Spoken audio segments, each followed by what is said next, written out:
আমরা জীবন দিয়ে হলে দেশকে রক্ষা করবো। মসজিদকে ভেঙে দেওয়া হচ্ছে, মাদ্রাসাকে গুড়িয়ে দেওয়া হচ্ছে, জোরপূর্বক মুসলমানদেরকে ইসলাম বলতে বাধ্য করা হচ্ছে, এ দেশকে দখল করার হুমকি দিচ্ছে।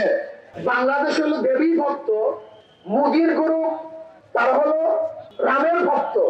এখানে দেবী মূর্তি স্থাপন না করে রামের মূর্তি স্থাপন করার কারণটা কি? এই চিন্তা কিন্তু অনেকেই করেন নাই। এখানে দেবী এবং রাম উদ্দেশ্য নয়, এখানে উদ্দেশ্য হলো দেশটাকে গ্রাস করা, দেশটাকে দখল করা।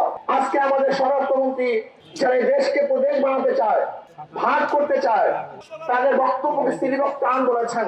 এই জঙ্গি নাটকের মাধ্যমেই এদেশের আলেম ওলামা মাদ্রাসা মুসলমানদেরকে ধ্বংস করার অস্ত্র হিসেবে ব্যবহার করেছে।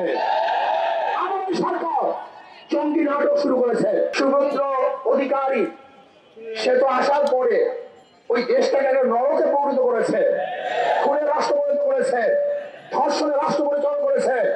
সেখানে মেয়েদেরকে ধর্ষণ করে হত্যা করা হয়েছে। আজকে সেখানে মসজিদকে ভেঙে দেওয়া হচ্ছে, মাদ্রাসাকে গুড়িয়ে দেওয়া হচ্ছে। আজকে জোরপূর্বক মুসলমানদেরকে ইসলাম বলতে বাধ্য করা হচ্ছে, এ দেশকে দখল করার হুমকি দিচ্ছে।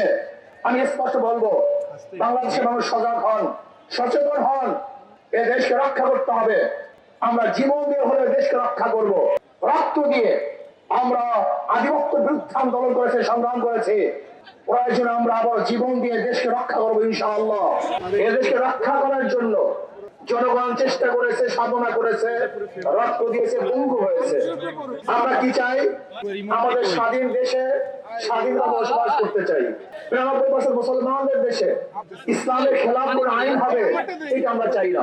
আমরা চাই না এখানে হিন্দু, মুসলমান, খ্রিস্টান, বৌদ্ধ কেউ কোন অবস্থাতে আসাল্ট হোক, অপমানিত হোক, অপদস্থ হোক, লাঞ্ছিত হোক, তারা ধর্ম পালন করতে পারবে না, এটা আমরা চাই না।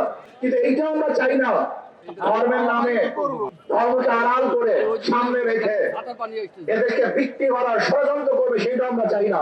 যারা হিন্দু সম্প্রদায় তারা কিন্তু দেবী ভক্ত, রাম ভক্ত না। আপনাদের অনেকেরই জানা নেই যে হিন্দুদের মধ্যে সমস্ত হিন্দুরা কিন্তু একই দেবীর, একই মূর্তির ভক্ত হয় না।